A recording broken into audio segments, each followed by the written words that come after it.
il est nécessaire d'avoir une connaissance intérieure de Christ. Il est possible que nous croyions savoir, et nous pouvons travailler avec zèle, mais il n'y a pas de commune mesure entre la compréhension mentale des choses que nous possédons dans l'intelligence et la révélation que nous possédons dans l'esprit. Cette connaissance, bien qu'elle soit la volonté de Dieu pour chaque croyant, il est possible que peu y entreront. L'état de déclin général semble en être la démonstration. Ce sera un reste comme celui qui revint de Babylone à Jérusalem, qui en fera l'expérience, et cela en raison du prix à payer. Le chapitre 10 de Matthieu se réfère aux disciples, et le Seigneur ne nous laisse dans aucune illusion quant à ce qui est devant nous et de tous ceux et celles qui suivront ce même chemin. Dans ce temps où nous vivons, nous pourrions être découragés en considération des choses et de l'ampleur de la tâche que demande une telle restauration spirituelle pour un témoignage conforme à la pensée de Dieu. Beaucoup considéreront peut-être ce niveau spirituel comme une utopie. Notre collaboration avec Dieu dans cette œuvre de restauration de son témoignage et son maintien par un petit reste fidèle implique que nous possédions une vision claire de ce que doivent être les choses par rapport à ce qu'elles sont. C'est un principe fondamental de voir ce qu'il voit par les yeux de l'esprit. Mais il y a un prix à payer. Sommes-nous prêts à cela?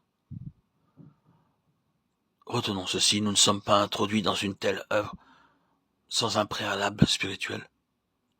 Dieu travaille en nous alors que nous n'en savons le pourquoi. Ces voies sont toutes préparées en fonction et en relation avec les responsabilités futures qui seront notre part dans cette œuvre.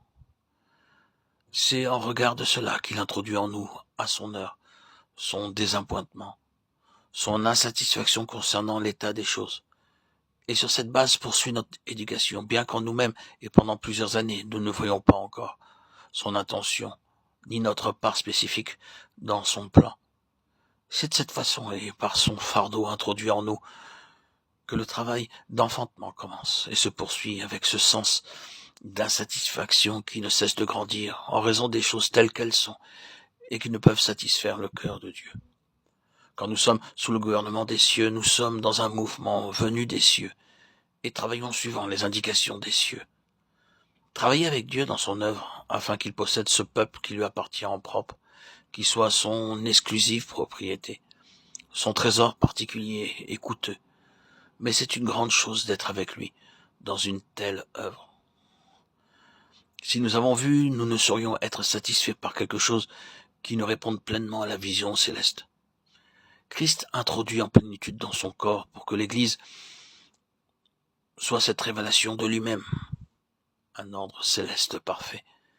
C'est de lui et grâce à tous les liens de son existence que tout le corps bien coordonné et formant un solide assemblage tire son accroissement, selon la force qui convient à chacune de ses parties, et s'édifie lui-même dans l'amour.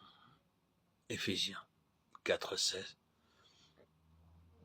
Que le Seigneur nous fasse la grâce de persévérer et d'être debout quand il viendra